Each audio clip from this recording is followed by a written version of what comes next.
Hello everyone. So again, welcome back to our latest lecture session. So again, let's have our customary review of what we have been up to in the last couple of sessions.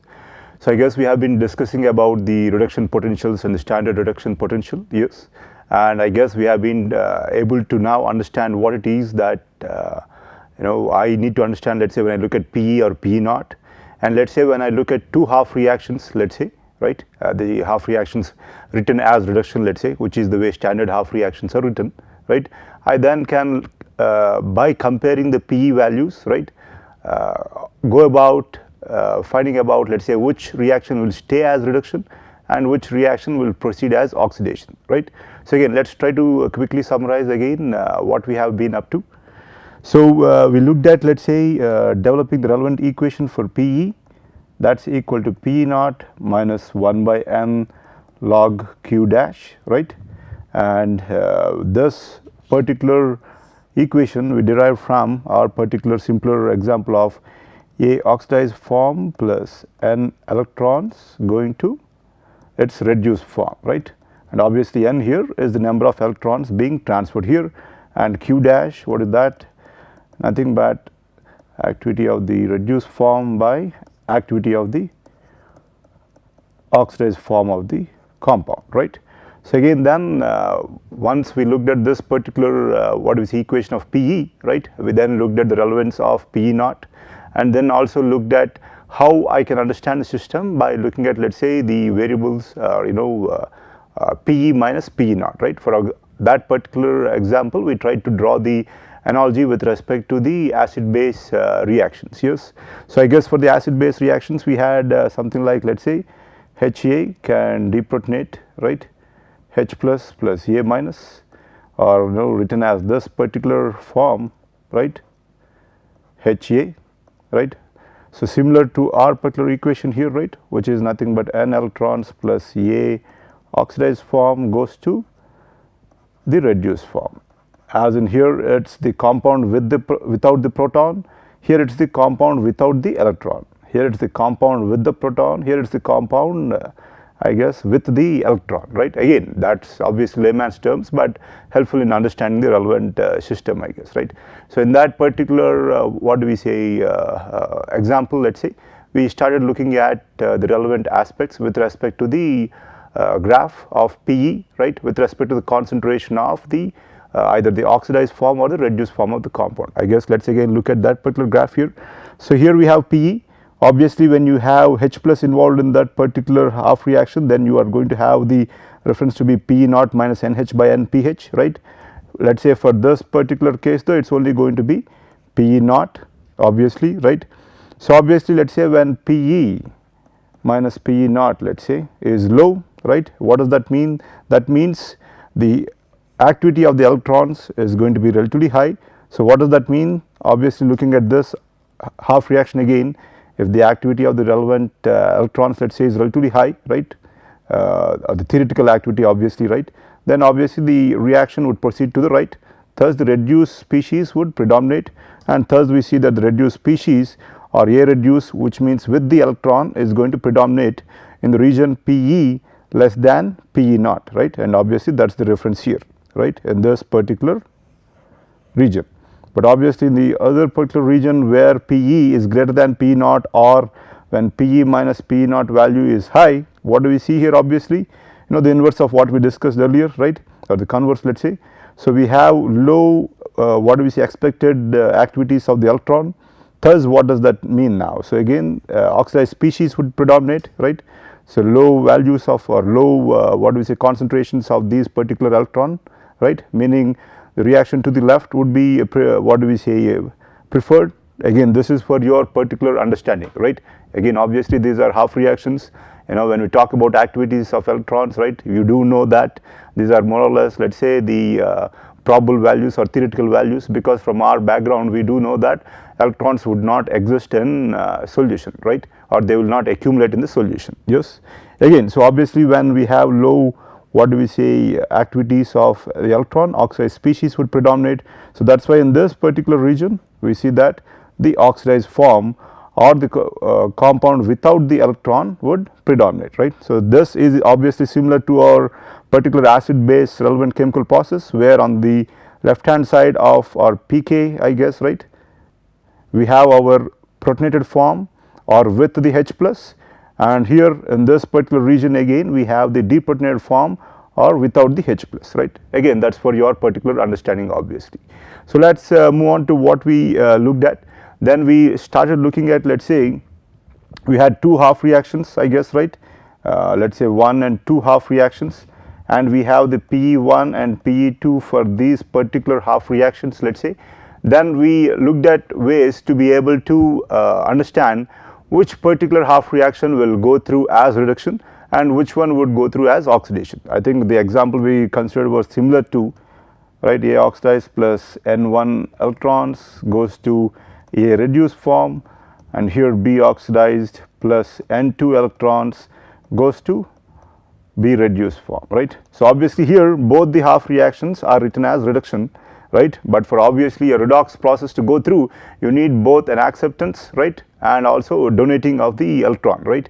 So, both gain and loss of the electrons, but here obviously it is only a gain of the electrons. So, obviously for the redox process to go through, one of these will need to go through as oxidation and the other will stay as reduction itself, right.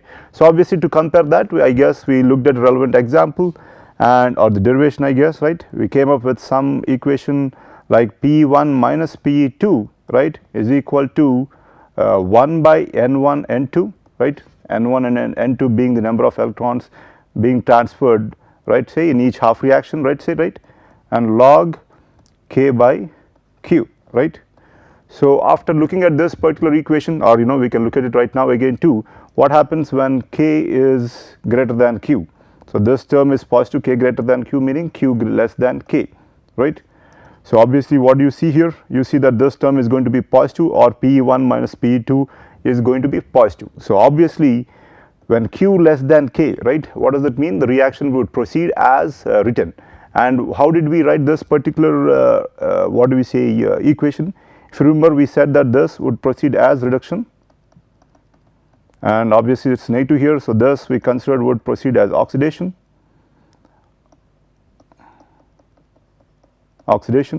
right, and then we came up with this relevant particular equation, right, and then we look at the relevant K and Q values and so on, and from this relationship we can see that this particular term is positive obviously when PE1 is greater than PE2, right. So, PE1 greater than PE2, right. When PE1 greater than PE2, what do we see? That the first half reaction will go through as reduction, right, and the second one will go through as oxidation, right. And then to be able to better understand this particular aspect that we looked at in what is our derived at, we looked at a relevant particular figure here, right. And obviously here we have a case of two redox couples, A reduced and A oxidized, B reduced and B oxidized, right. So, and then we chose one particular case when obviously PE2, I guess, let us say if I am starting from somewhere out here, right, and from here let us say PEB, and this is for A here. So, let me choose this particular point, right. So, we started out with a case obviously as you see here where PEB is greater than PE of A, right. So, that is what you see here, but we looked at both the scenarios as in what would happen if let us say B goes through as oxidation and not as reduction, as in from this particular case we know that the redox process would go through in such a way as B would see reduction, would go through in this particular half reaction, and with respect to A it is going to be oxidation, right. That is what we see from this particular or understood from this particular equation, right, looking at the K by Q values and so on here. But to be able to better understand the system, we looked at that particular case when we considered that okay, let us see what happens when oxidation goes through it with respect to B, I guess. So, let us see that again, let us summarize that again. So, here let us say if oxidation goes through, what would happen here? Let us say if oxidation goes through, as in this is the reverse reaction, let us say, then the oxidized form of the compound will increase and the reduced form of the compound will decrease, right, as in here this is what you see. So, this oxidized form is going to increase, right, and obviously this is the reduced form which is going to further decrease, right, if B goes through as oxidation, right. So what does that mean? That PEB is shifting here to the right, right, and obviously then if B is going through as oxidation, A needs to go through as reduction. So if it's reduction, obviously A reduced form will increase in concentration. So that means this is what you are going to observe, right, and obviously the oxidized form of A is going to decrease in concentration, right. So it's going to go through in this particular direction. So obviously PEA will shift further to the left, and obviously as you see, right, PEB and PEA do not approach each other, or they are moving away from equilibrium, right. So that is obviously not what you would see out there in the nature, right. So you would obviously see that, or the system tries to travel in such a direction that PE of A and PE of B are same, meaning the system reaches equilibrium, right. So what is it, what happens here when PE1 and PE2 are the same? That means K and Q, right, are the same, meaning the system has reached equilibrium. But as you see, if PE1 travels in one direction and PE2 in the other, right, as we see in this case when we consider that B would go through as oxidation and A would go through as reduction, for that particular scenario when PE of B was greater than PE of A, right. So we looked at that particular example and we saw that, right, the system was not approaching equilibrium, right. So that is what we see. So obviously I guess we will look at the other case, PEB is greater than PEA obviously still, but now we are going to go by what we understood earlier, right, that B will go through as reduction and A will go through as oxidation, right, and let us see if this makes sense, right.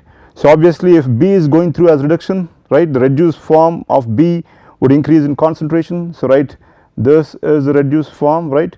So this is going to increase, right, and the oxidized form would decrease, and so it will travel in this direction. So what does that mean? P of B is going to travel in this direction, and with respect to A it is going to be oxidation, right. So the reduced form of A concentration will decrease and the oxidized form of A concentration is going to increase, right, in this manner, right, and reduced form is going to decrease in this manner. What does that mean? PA is going to shift towards the right.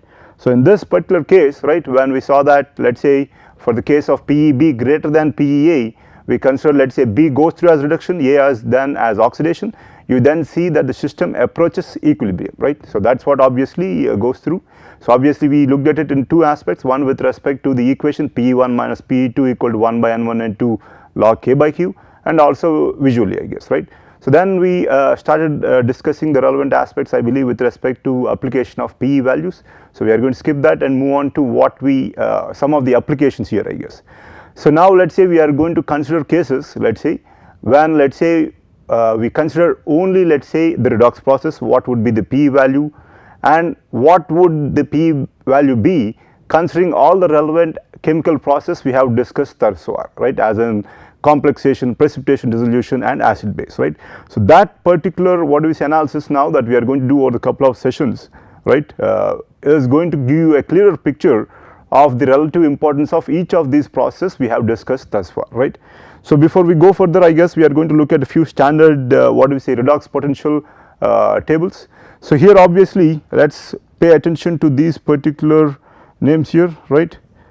And so obviously here we have ozone, chlorine, hydrogen peroxide and so on. I guess people with SEM background will know that they are oxidants, right. And here you have ferrous iron, sulfide, hydrogen and so on, and dithionite, let us say. People with background will know that they are reductants or reducing agents, right.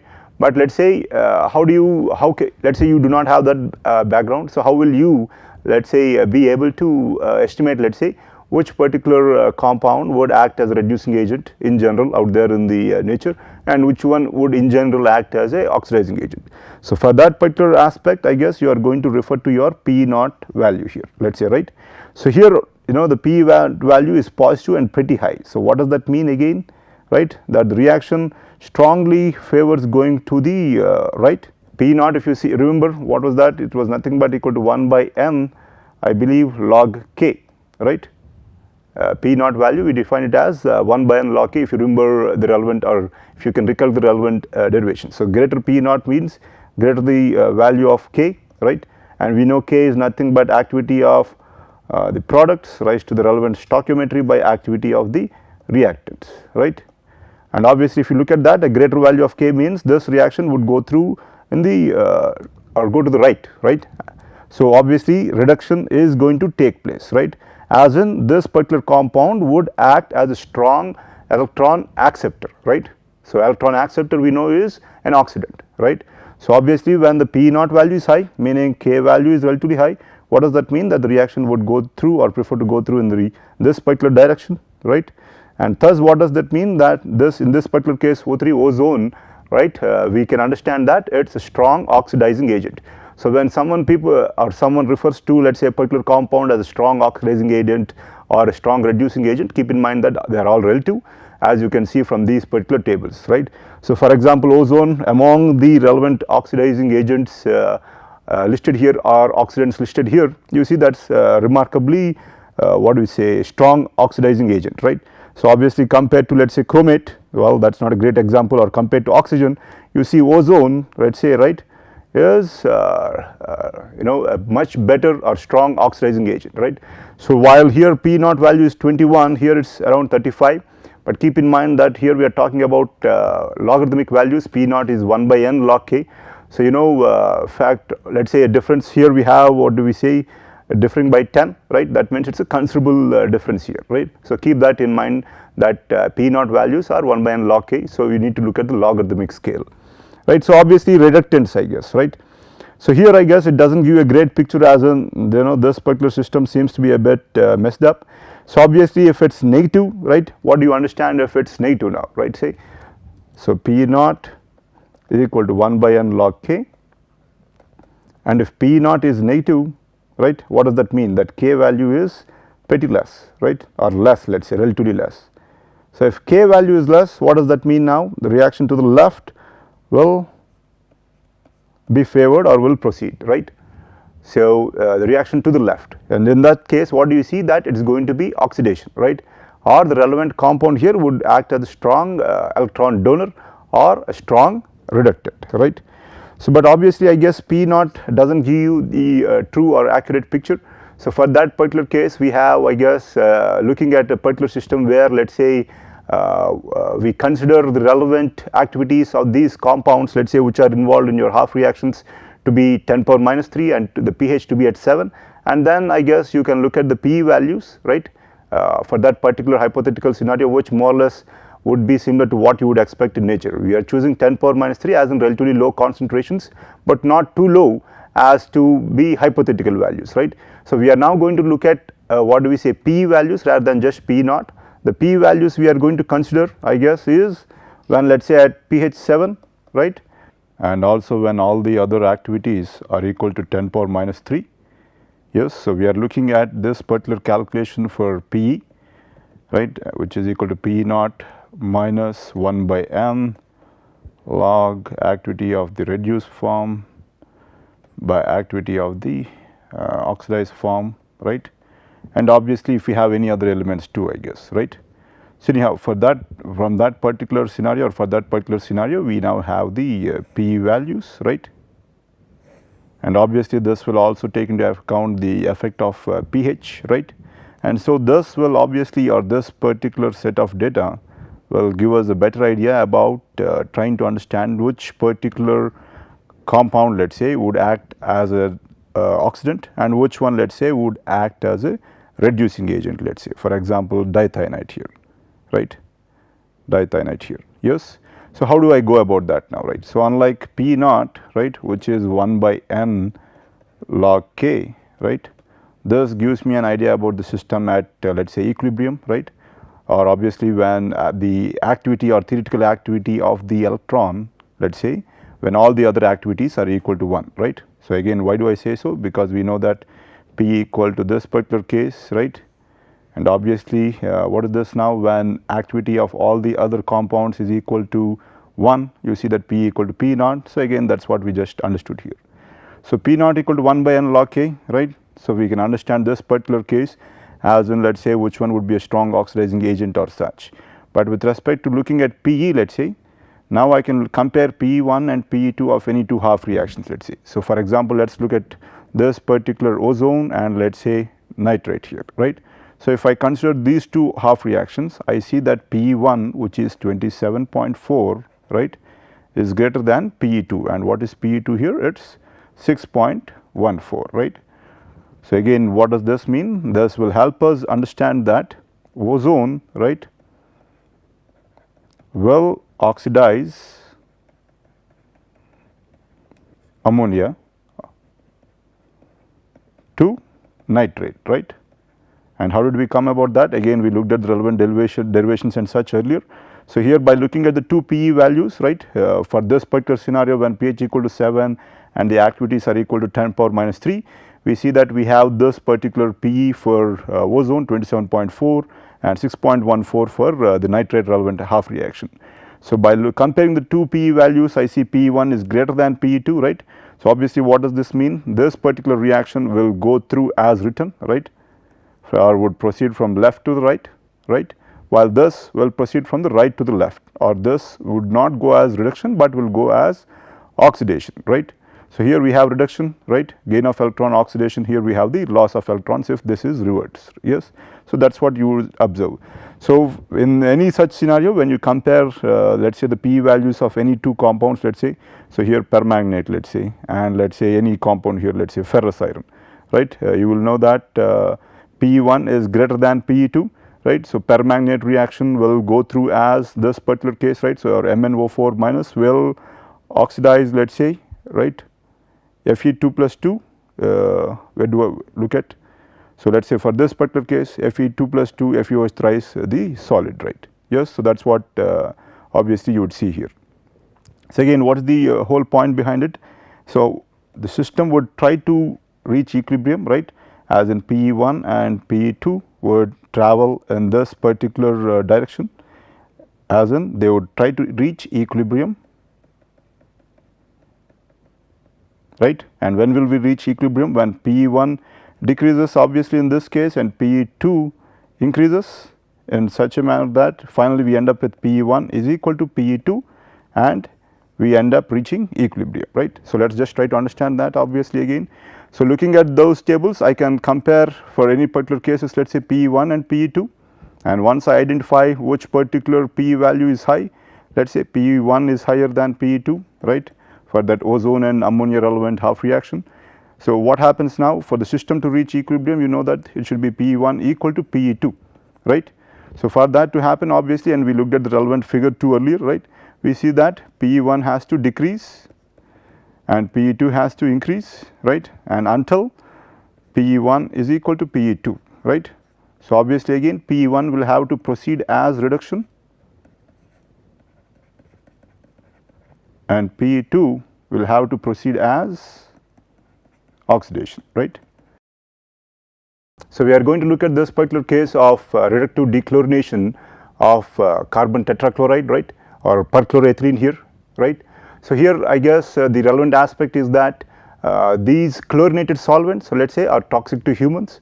So, obviously you want to be able to either remove them, right, either by phase change or let us say by actually degrading it, right, or in this case degradation would mean reduction. Why would I say reduction? Obviously, right, we know that here carbon bound by the Cl minus let us say, or Cl, right, you know Cl is relatively more electronegative than carbon, right. So, you know that carbon here is obviously going to then be in the oxidized form. So, here we are going to look at reductive dechlorination, and for that obviously I need a reducing agent, and in that case here obviously my reducing agent is Fe2 plus here, right. So, again here we are going to look at the relevant aspects let us say with respect to redox chemistry, right. But the major aspect that we are going to try to do or look at let us say with respect to the last couple of sessions pardon me, is that we are going to try to bring in the knowledge of the previous major aspects, as in acid bases, complex formations, and what else, precipitation and dissolution, and how they go hand in hand with the relevant redox process, right. So, until now we looked at the 4 major aspects relatively independent of each other, while we did look at a few examples which try to look at the preceding aspects, right. Here we are going to bring everything in, right. So, here we are going to look at it phase wise, as in what would be the scenario you would expect let us say if only one aspect is considered, and then look at what happens actually out there in the nature, right, or what happens out there in nature, and how that compares with your particular case or the theoretical aspect that we look at if only one particular process is considered, right. So let us go through, I guess. So we are going to obviously look at reductive dechlorination of perchloroethylene, right, by ferrous, right, and here we have the relevant half reactions and the relevant P naught values. So here let us say I am going to start with the assumption that all the activities are going to be equal to 10 power minus 3 and that the pH is equal to 7, right. So let us say the PE for the first half reaction, right, P1 is going to be, as you know, equal to P naught minus 1 by n log Q dash, right. So that is nothing but equal to P naught here. Why is that? Because Q dash for that particular half reaction, right, 1 is activity of Fe 2 plus by activity of Fe 3 plus, right, because both the activities are the same, Q dash is equal to 1. So that is why P1 is nothing but 13.03. So the second case, right, P2 it is going to be equal to P naught minus 1 by n log Q dash for this particular half reaction. Let us write that down. P naught is 10.84 minus 1 by 2, and why is it 2? Because 2 electrons are being transferred here or being accepted here, right, log Q dash as an activity of C2 HCl3, right, the reduced form plus, not plus, pardon me, into Cl minus by activity of C2Cl4, right, into activity of H plus, right. So let us plug in the relevant values here. So that is going to be equal to 10.84 minus 1 by 2 log activity of this particular compound, which we know is 10 power minus 3 based on our assumption, 10 power minus 3 into 10 power minus 3 by 10 power minus 3 into, but H plus we know that pH is assumed to be 7 into 10 power minus 7, right. So here we are going to look at the relevant values. So 10 power minus 3 cancel out. So I am going to be left with 10.84 minus 1 by 2 log 10 to the power of minus 3 plus 7, 10 to the power of 4, right. So that is going to be equal to 10.84 minus 4 by 2 is going to be equal to 2. So that is going to be equal to 8.84, right. So let us look at or summarize what we have been up to here, right. So we looked at the case, or we are trying to look at dechlorination of C2Cl4 by ferrous, and then to look at the relevant particular aspects, right. We calculated the PE1 and PE2 values, and here though we see that the PE1, right, is greater than PE2, right. So the PE1 is greater than PE2, right, and what does this mean? You know that then the first half reaction will go through as reduction, right, and the second half reaction goes through as oxidation, right. As in, what do we understand? As you know, the relevant what do we say case we had was Fe3 plus going to Fe2 plus for the first half reaction, and C2Cl4 being reduced to C2HCl3 in the second half reaction. Obviously I am not balancing it out with respect to H plus and the electron transferred, but these are the couples, right. But here, as you know, because PE1 greater than PE2, let us look at the values, I guess, 13.03 and 8.84, right. So what does that mean? Obviously that Fe3 plus is going to be reduced to Fe2 plus by C2HCl3, right, but this is not what we expect or see out there in the nature now, right. So again, what is the reason here, right? The reason here being that you know that ferrous or ferric can form complexes, not can, will form complexes or aqueous complexes out there, right. So that is one aspect we certainly haven't looked at or considered, right. So I guess today, let us say we understood the particular case that you would expect, let us say, when you consider ferrous or ferric, right, say as what do we say, just the free metals, without considering the case of the possibility that the complexes will be formed, which does happen, right. So here we, until now, let us say the past 5 minutes we looked at this theoretical case when let us say we do not have the other chemical process, we only have the redox process occurring, and in that case do we see what do we say, reduction of C2Cl4? No, we actually see what do we see here? This is going to go through as Fe2 plus is what do we say, Fe3 plus, let us say, is reduced to Fe2 plus by C2HCl3. That is what you see. Why is that? Because Pe1 is greater than Pe2, right.